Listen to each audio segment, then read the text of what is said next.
How's everyone doing? It's your boy Jeff. Got my co-host Zach Cooper. We're going to be reacting to not one, not two, but three matches at WrestleMania 14. Yeah, for every WrestleMania, we react to two matches on the undercard, and we automatically go over the main event.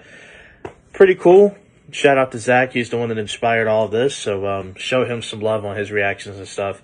But today, we're going to be reacting to Cactus Jack and Chainsaw Charlie, a.k.a. Mick Foley and Terry Funk, versus the New Age Outlaws, the Road Dogg, Jesse James, the Badass, Billy Gunn, in a dumpster match for the WWF Tag Team Championship. So basically, my understanding of what a dumpster match is basically a casket match, but with dumpsters. That's what I'm led to believe in this match. I'm going to be honest. Overall, in a nutshell, it was a fun little match. I'm going to be honest. Fun in like a crazy way. I mean, you have two hardcore legends in Mick Foley and Terry Funk. It's going to be fun, even at their age. But they show a clip from 2 months ago on Monday Night Raw, and the New Age Outlaws basically, I think they were having a match actually. Cactus Jack and Chainsaw Charlie, and Mick Foley hits like the elbow drop through a dumpster. The New Age Outlaws come out and like just send them flying off the stage in the dumpster. And basically that was the motivation or the setup for this match. Both teams make their way down to the ring. The bell rings and Charlie is fighting Gunn on the outside, and Road Dogg and Cactus Jack are going at it.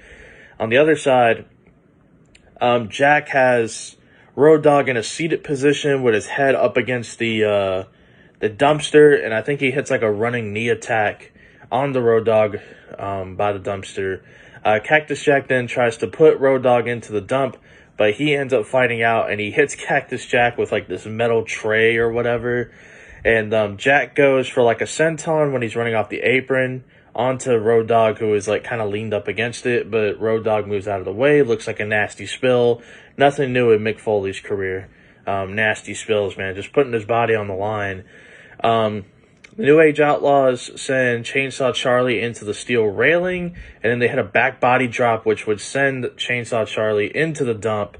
The Outlaws use the doors shortly thereafter to slam both of their heads with it. Pretty creative to use the dumpster to inflict punishment. Use the doors. Because the concept is you have to put them both in there and slam both doors shut.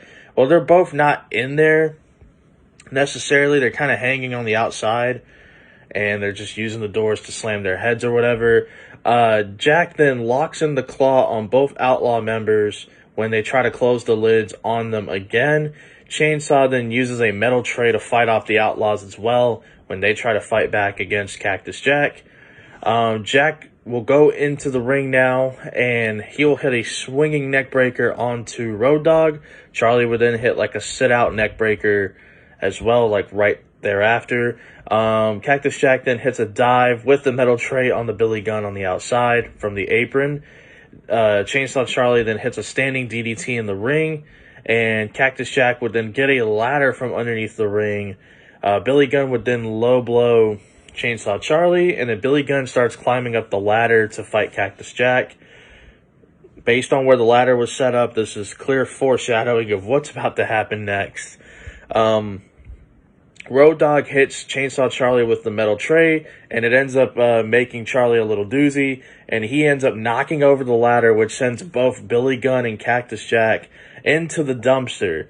Well, here's the issue with that. Both members of a singular team have to be in there. Now you have one member from each team in there, so this is where things get a little interesting. The Outlaws end up powerbombing Chainsaw Charlie into the dump as Mick Foley and Billy Gunn are able to escape. So they powerbomb him into the dump, and then they send Cactus Jack up the ramp and into the crowd damn near, kind of entering the backstage area, trying to separate the two, which was weird, but I mean, it did set up for the finish. So both guys are backstage. The Outlaws are beating down Cactus Jack. They're dumping a bunch of metal trays and like the racks that they're on onto him. They throw him into like these big, gigantic, empty water bottles or whatever. And Cactus Jack ends up wandering into a steel chair, and he's using it. He's going to town on both of these guys.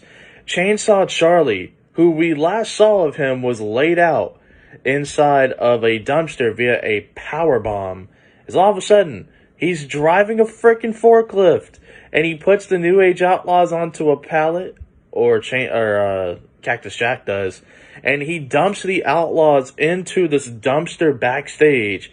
Cactus Jack slams the lids shut, and Charlie stops the forklift, puts the wooden pallet on there to kind of pry it shut, I guess. And, you know, they end up going crazy, like, Terry Funk's like, yeah, you bastards, and like all this other stuff. So, yeah, it was it was a very interesting match. I'm going to give it a 2.5 out of 5. I mean, it was fun in like a good way, but it was nothing spectacular from a wrestling standpoint. The spots and the stipulation of the match definitely carried, in my opinion. But, I mean, I think all four, you know, did a good job. I mean, this is right up the alley of Mick Foley and Terry Funk in terms of the Extreme Rules. You know, they're like two icons when it comes to Extreme Rules and like Extreme Wrestling and whatnot. Good little fun match. Good pick from Zach. This was Zach's pick after all. The next match that we're going to be reacting to is going to be, I want to say, yeah, Kane versus Undertaker. Yeah, we're doing Kane versus Undertaker. That was my pick.